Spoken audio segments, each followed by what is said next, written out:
Alors après avoir vu donc les définitions, une des propriétés qui a été vue, c'est que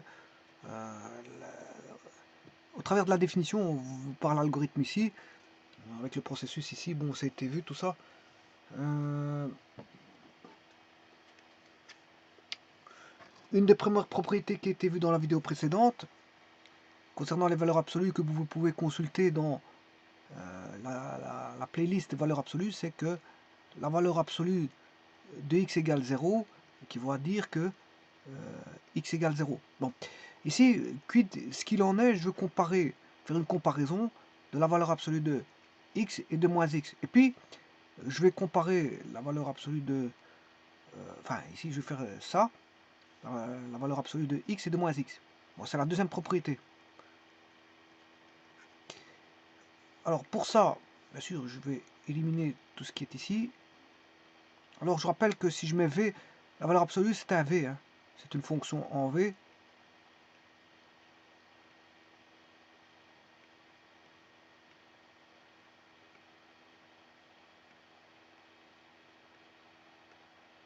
La valeur absolue de x, qui est un x étant réel. Voilà. Donc, je vais prendre la fonction x. Je pars de la fonction x, ça vous savez, c'est très bien, c'est une droite, c'est la bisectrice du premier quadrant. Je prends la valeur absolue de x, et là, vous voyez que apparaît tout ce qui est négatif redevient positif. Et tout ce qui est positif reste positif, c'est ça le but de la valeur absolue. Maintenant, si je prends la valeur absolue, donc voilà, ce qui est négatif devient positif. Hein. La partie négative, voilà, la partie positive va rester là, de cette droite. Par contre, la partie négative va être remontée.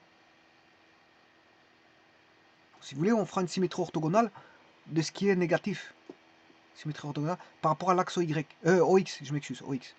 On va faire une symétrie orthogonale par rapport à l'axe OX de la fonction X. La fonction X. Bon, maintenant, je vais comparer par rapport à la valeur absolue de moins X. Bien, vous voyez que c'est la même chose. Que je prenne X, valeur absolue de X, valeur absolue de moins X, c'est la même chose. Donc, qu'est-ce qu'on peut dire ici? Que la valeur absolue de X est égale à la valeur absolue de moins X. C'est normal. Pourquoi?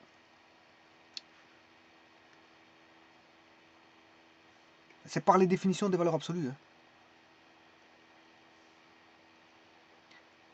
Il y a l'égalité. Pourquoi? Parce que je vais prendre une valeur x. Je vais prendre sa valeur absolue. Je choix d'une valeur, je prends la valeur absolue. Je vais vous montrer, voilà. Ici, si x est négatif, si x est négatif, on prend l'opposé. Voilà. Si x est positif, on garde la valeur. Donc, dans ce cas-ci, si x est strictement négatif, on prend le x. Si x est plus grand ou égal à 0, on garde le x. Alors pour le deuxième cas là-bas, ça c'est pour valeur absolue de x.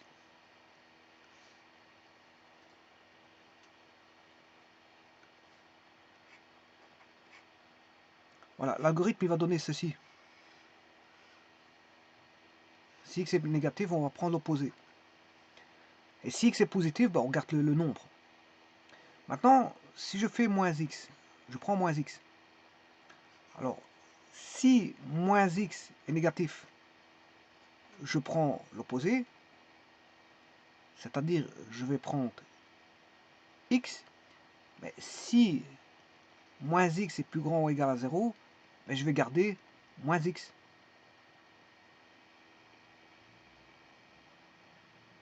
En d'autres termes, qu'est-ce que ça veut dire ça? En d'autres termes, ça veut dire quoi? Ça veut dire que si je prends, on a 2, la valeur absolue de 2, c'est 2. Et si je prends la valeur absolue de moins 2, c'est aussi 2. Donc vous voyez que, parce qu'ici, je le garde, il est positif. Je le garde, 2. Là, il est négatif, je prends l'opposé, c'est 2. Alors je rappelle que la valeur absolue, ben, c'est le nombre sans son signe, quoique 2 c'est quand même un nombre positif, mais on le met sans son signe. Ou si vous voulez, c'est le rendre positif. 2 s'il est positif, ben, il est déjà positif, on le garde. Et moins 2, il est négatif, ben, on prend l'opposé pour avoir positif. Donc si vous voulez faire la valeur absolue de moins 3, ben, c'est égal à la valeur absolue de 3 qui vaut 3. La valeur absolue de moins 2, moins 24, ben, ça fait 24. Ben, c'est la valeur aussi absolue de 24. Pourquoi? Parce qu'en fait, quelque part, ils ont la même valeur absolue, ils ont la même valeur ici. Sans le signe, ben on a 24 et 24, de ce qui fait 24. Si je prends moins 1240, c'est différent de... enfin, ici j'ai pris 10 240, différent de 10 239. Ils n'ont pas les mêmes valeurs absolues, les valeurs ici ne sont pas les mêmes.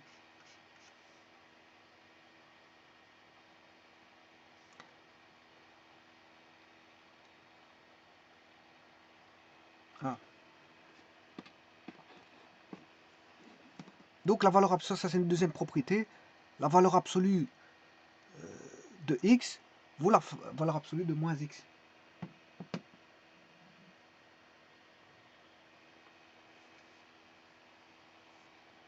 Je vous remercie.